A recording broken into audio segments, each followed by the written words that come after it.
Hello, I'm Amanda Walker and welcome to Inside America, the show that brings you insight and analysis of the biggest issues facing the United States right now. In today's episode, ICE, unleashed and unidentifiable. Masks have become the unofficial uniform of immigration agents, leaving many unsure if the people confronting them are real officers or dangerous imposters. It's igniting fear and confusion across the country. At a personal level, I find it abhorrent. You don't create this climate of intimidation by donning a mask, not identifying yourself, and literally terrorizing people. Immigration and Customs Enforcement has more than doubled its daily arrests since President Trump took office. Supporters of the administration say it's dangerous work and officers should be able to protect their identities. The people who mandated mask wearing for years of America, it's absurd. They need to back off of ICE and respect our agents. So you're okay with these agents sort of not identifying themselves when they're arresting migrants? Why? So that they can target them, so they can put their names and faces online and dox them? Coming up, a former senior ICE official gives us his take on the impact these tactics are having. It's sending out a message that the way this country has worked is over. The government is run by authoritarian thugs who do not understand our Constitution.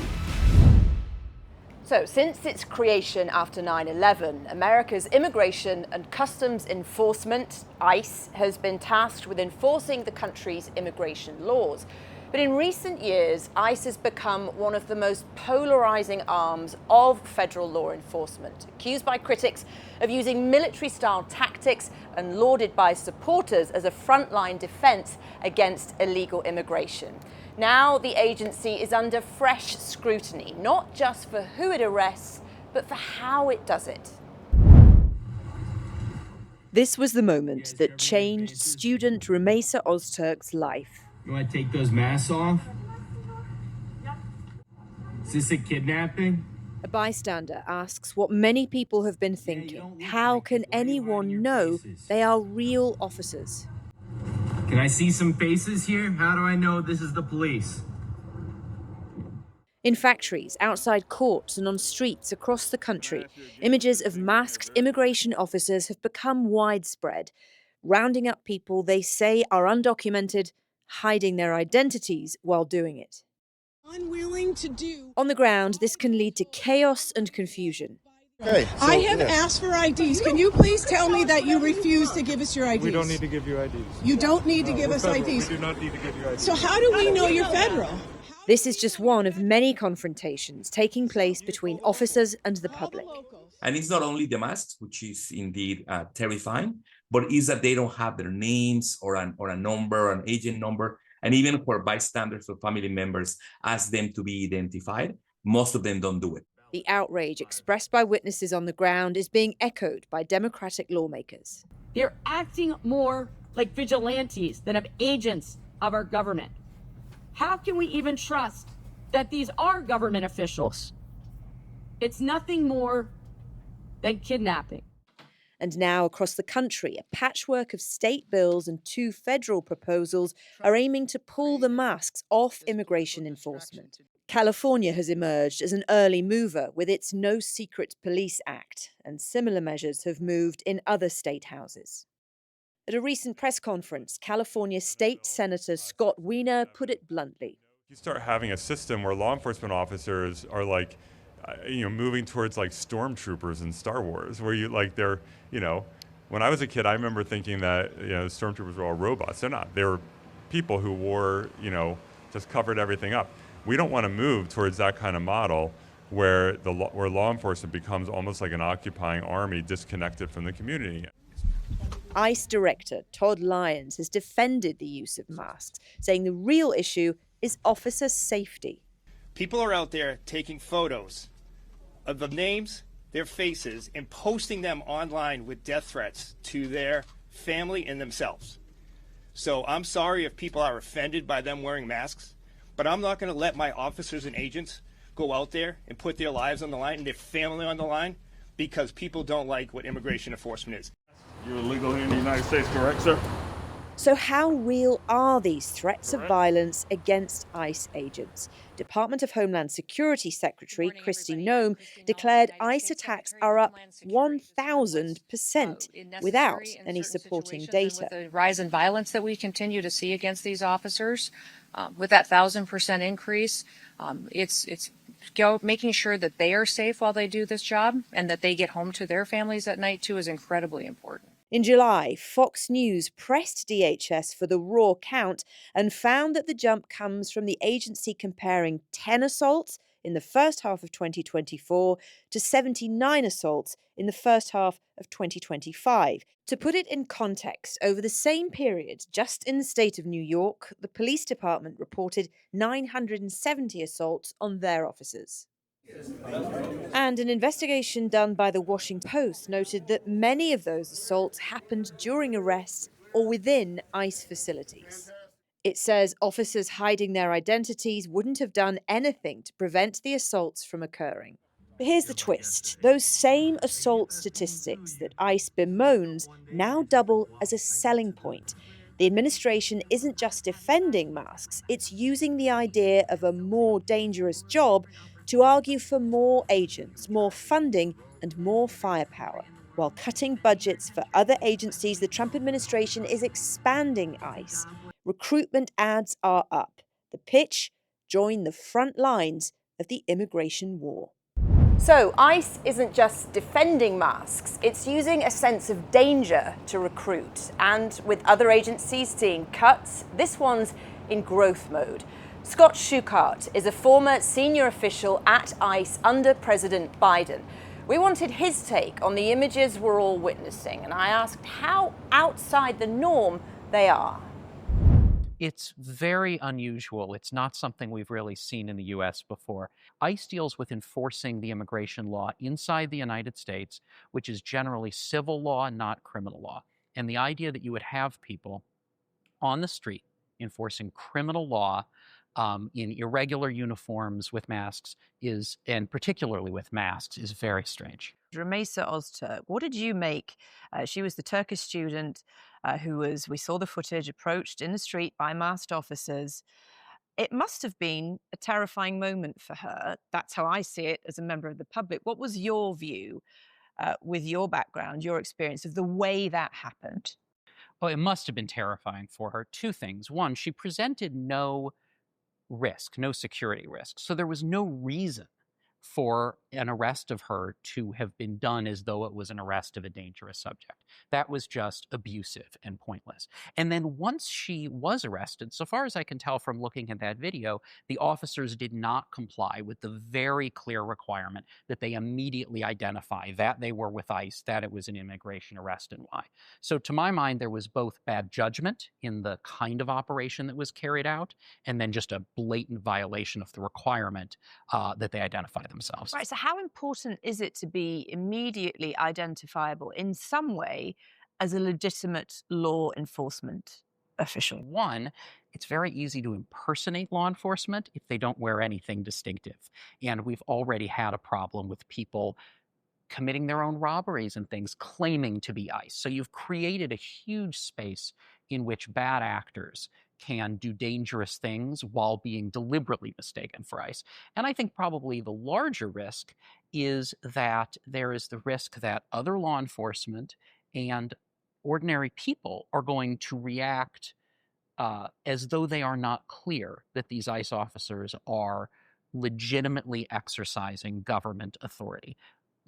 Tens of millions of people in the United States legally own guns. Tens of millions of people legally hold pistols on their person concealed. If somebody is executing an arrest in the street legitimately as ICE, that could look like a kidnapping. That could look like a mugging. Especially if you're wearing a T-shirt and a mask. If you're just wearing a T-shirt and a mask, it really looks like you're there to rob a bank.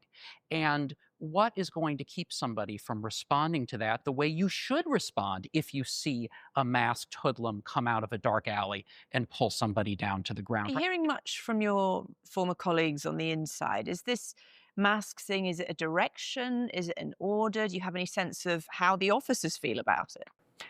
My understanding from having talked to people a little bit is that it is not an official direction. It is not an official order. It's that some people started doing it and it came under criticism, and then leadership very publicly on television defended it.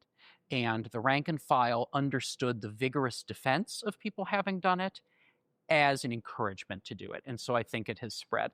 I also want to say, while this has not traditionally been done, it is true that the world has changed, right? There are people with smartphones everywhere. There are doorbell cameras everywhere. There are drones who knows where. So the idea that an officer going out and doing their job could have their face photographed and that someone could then use facial recognition to find them on Facebook and figure out where they live, that is not a fantasy. Right, and you're referring to what they call doxxing. They're saying that the reason that they're wearing masks is because their families are being threatened, they're being outed, if you like, as ICE officers. Do you buy that? Look, when I worked in the Biden administration, there was a website created of people who they thought were doing bad things working for the administration who should be fired or punished once Trump came back. My picture's on that website. My address isn't on it, but I've gotten a threatening phone call from someone who found my personal information and was calling and threatening to come to my house. Yeah. I'm saying that is a thing that happens when you are in controversial public service. So it shouldn't be the end of the argument to say that there is some risk of doxing. Everyone, unfortunately now, who works in controversial policy areas faces some risk of that. But is it a risk of real violence, or is the risk of getting one annoying phone call? So is the masks, is the approach, is this deliberate intimidation? Is that the goal here? I don't think it is as simple as saying it is the goal. I think it aligns with the goals that the department that the administration has. There are really a couple of different things going on here. ICE is, enforcement removal operations is about 9,000 people. It's been around for 20 years. Its predecessor, Immigration and Naturalization Service, was around for 50 years before that. So there are a bunch of people there who are just trying to do the job and do it professionally and do it safely in a very challenging environment. On top of that, there are the political appointees, Tom Homan, Stephen Miller, Kristi Noem, the Secretary of Homeland Security, who are much more concerned with image and with projecting fear than they are with whether they're actually achieving sensible outcomes in a legal or a sensible way, right? Stephen Miller is just an authoritarian thug. Kristi Noem is like an incompetent administrator who's very good at getting attention on social media. They would like people to be afraid of ICE. But I don't think that it's fair to assume that ordinary people working at ICE trying to do their jobs the best they can are doing it in order to, or strictly in order to, carry out this kind of political messaging operation that Trump and Miller and Noem are really behind.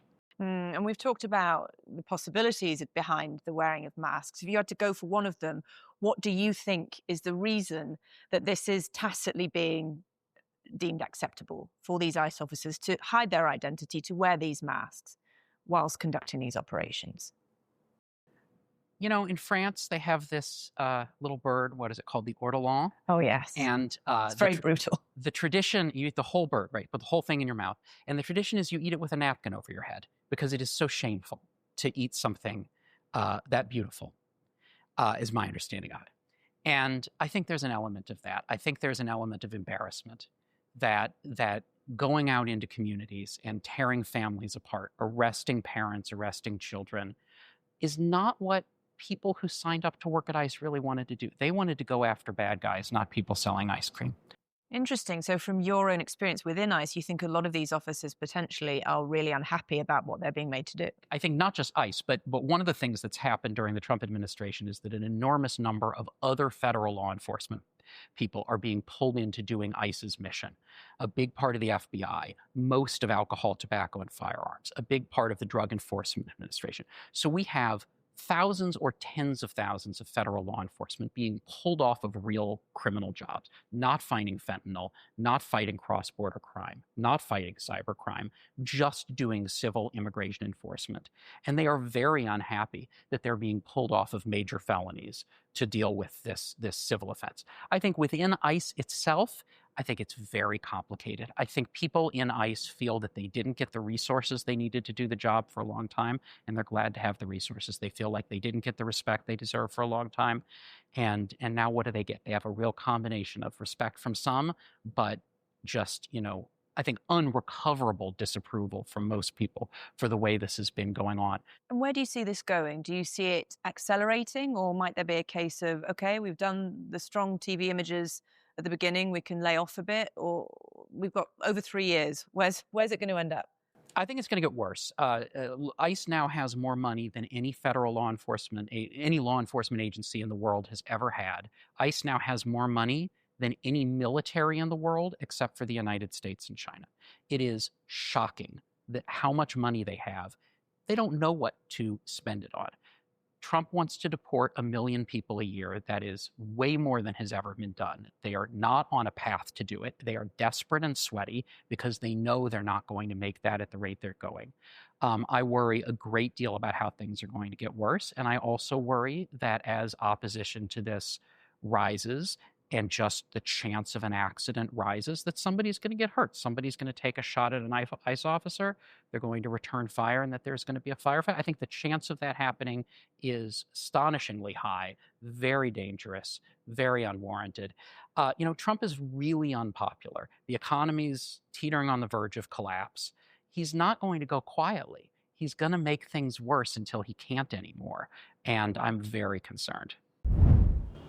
Former ICE official Scott Shukart there expressing some pretty grave concerns about what he's seeing. So let's dig a bit deeper on what's behind the use of masks with our panel. Joining us now, international civil rights attorney Robert Patillo and Matt Bartlett, Republican strategist and former State Department official during President Trump's first term. Thank you both for joining us. So I want to put to you both what one Democratic congresswoman has said about ICE and the way they're operating at the moment. She referred to them as a terrorist force with no oversight. And ICE shot back at that, saying these are the kind of comments that are getting ICE officials and officers attacked. Who's going to go first? Robert, I'm going to give it to you. I think we could use less hyperbole on both sides of the aisle when it comes to discussion on this topic. Well, let's understand the reason that we are having these ICE raids is because for the past 40 years we have failed to pass comprehensive immigration reform. Every time that we've come even close, including the Langford Compromise in 2025, we've seen Republicans pull out and decide that they would rather have this piecemeal method of dealing with our border rather than passing issues such as the guest visa program, dealing with the DACA recipients, putting together enough judges and lawyers that can actually represent individuals in asylum claims, having an organized system at our border. Instead, we have these ebbs and flows of going from migrant caravans to mass deportation every few years. It's not a sustainable system. So instead of the barb throwing and the hurling of punches, we need to really sit down and pass a real sort of legislation that will bring an end to these issues instead of kicking the can down the road as we have for nearly a half century. And I think this congresswoman was referring specifically to one aspect being the use of masks, making it seem like this terrorist force. Yes, again, a preposterous statement regarding law enforcement, which actually makes the point why there needs to be masks. The type of rhetoric that is being used against Americans enforcing the law it has gone, to levels where people are being doxxed. Their own safety is in concern. This is a difficult job here, and we have a president now.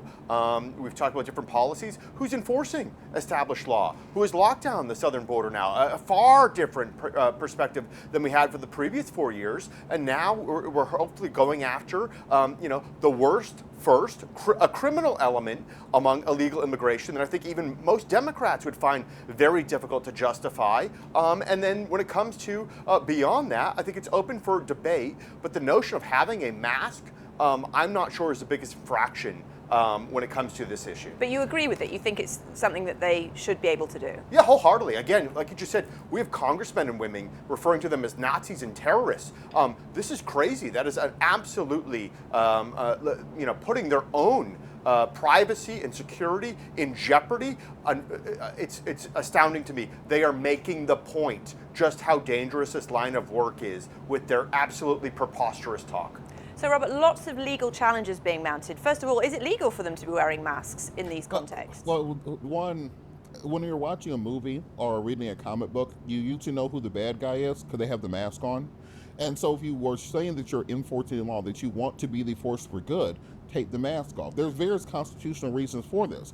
One, you have a right, whether you're a citizen or not, to know the individual who is actually arresting you. You have to, because if you are abused, if you're making a challenge in court, there's a reason that officers have their name on their uniform and a badge number where they can be identified as. If you take that opportunity away, then you allow an element where you're putting people above the law, where they no longer have the ability for recourse if they are indeed harmed or their constitutional rights are violated. Secondarily, if you're looking at the issue of these raids, what we're seeing is an 81-year-old woman in her front yard in New Orleans who is an Iranian immigrant who was carried off in front of her family screaming. That's not getting the worst of the worst first. They're going to immigration courts and dragging people out during their asylum hearings and deporting them away from their families. That's not taking the worst of the worst out. These are people who are trying to follow the law. Yeah, let's talk about that, the worst of the worst. So the whole notion being that ICE is going after criminals. We know that they've recently announced 100,000 applicants to join ICE. As they've put it, they say that they want these patriotic Americans to remove murderers, gang members, pedophiles, and terrorists. But some recent data from the Deportation Data Project said that about half the people in detention don't have criminal records. So they say that's 30,000 people in detention without a criminal record, which kind of goes against what they're saying, Matt. Yes and no. Coming here illegally is an infraction of the law. I'm old enough to remember someone by the name of Barack Obama, who was the deporter-in-chief, who deported millions of people, 70% of which without a criminal violation other than, again, a border crossing. So I think there should be a priority. I think there has been a priority around the criminal aspect of it. The rest is going to be open up for debate. You mentioned that argument, which we often hear, that the Obama administration actually deported more with less due process. And the ACLU at the time said that he prioritized speed over fairness. How do you respond to that, Robert? That comparison to what Obama did to what Donald Trump's doing now? Yeah, I think it's a perfect point that Obama was able to do that without having mass vigilantes kidnapping people from quinceañeras. So there's a way to do this. Even if you want to do it in an expedited manner, as President Trump has said, he can just follow the format that President Obama did, where he deported 3 million people over the course of 8 years, which is higher than the pace President Trump is doing right now, even with these raids. And the reason that we have people calling this terror is that the entire purpose behind bringing Dr. Phil along to videotape these sorts of raids, having Kristi Noem do press conferences and model with rifles in front of these events, is they're turning this into made-for-TV events. Well, I was going to ask you, is this theatre? Masks in theatre? Is that part of the strategy? This is all theaters because they want to push self-deportation. They want to scare communities to the point that people flee our country. And that is the entire idea behind it, because as we've seen with President Obama and other presidents before, you can do mass without kidnapping people in the dead of night with masked men in unmarked vans. So I would just push back again. It's a notion of like kidnapping people. This is America. We have enforcing laws is not kidnapping. Let's just be clear. This is law enforcement. Let's be fair, some of those images can look like kidnapping. These are people in jeans and T-shirts wearing masks. There are plenty of law enforcement that can be scary. Absolutely. Law enforcement is a very difficult job. Let's remember, it's not a surprise that people don't want to do this job because we've demonized them, because we've put their own safety in jeopardy. So, let's be clear here. We certainly want to respect human rights, civil rights, U.S. legal rights. We also want to respect law enforcement's rights in doing a job that has been set out for them. I'm interested, though, in this idea that the masks are there to prevent the doxxing, to prevent the identities being revealed because of attacks that are happening. This administration has been very good at bringing out case studies, people who've been attacked or people who've been the victim of something, a particular policy that they're trying to support. So why aren't we seeing ICE officers who've been attacked coming forward as examples of that? Because they're making it up. That's why. There's no facts around. This is all meant to play on the heartstrings of the American people. You bring in Dr. Phil and a camera crew because you're trying to tell a story. You have TV actors in almost every major role and cabinet position in the United States of America. The lady from wrestling is in charge of education. The guy from Real World versus Road Rule Challenge is in charge of both NASA and the FAA. They do this on purpose. The guy from Fox News is in charge of the military. It's all about the public face and the image that you put out front. And President President Trump from reality shows understands that public image is more important than public policy, and this is why they're pushing this narrative that we have to take these militaristic and authoritarian methods to achieve these goals, because otherwise people will ask the hard questions. And when Kristi Noem said that the number of attacks had gone up 1,000%, I mean, that doesn't sound particularly data-driven, does it? I'm so sorry. We expect law enforcement and ICE enforcement just to be the easiest job, the safest job in the world? This is crazy talk. Again, we're talking about very difficult law enforcement. I am shocked that anyone in America, regardless of your beliefs, thinks that this is somehow fictitious, made up, easy. My gosh, this is some of the most difficult and dangerous. Again, whether you're patrolling the streets of DC or where you are, law enforcement, your worst day, you call 911. That is their day every day. So the notion that this is some sort of a fictitious safety issue is wildly offensive, in my opinion. And yeah, absolutely. That's coming in such bad faith. That is saying, why do you want the masks off? In order to do damage to them. That is what, it is such a phony, bad faith argument. It would be like if I said the reason you want the mask off is to know who these people are so you can do damage. I don't espouse that. I'm trying to say, let's just be reasonable here. If you are identifying yourself, this is a very deep, problematic, complex situation. Let's all try to come in good faith and be reasonable here. Okay, we could go on, but we're out of time, unfortunately. Great discussion. Thank you both. So we'll be closely following the debate over how much power and anonymity to give to law enforcement. Thanks for watching this episode of Inside America. We'll see you next time.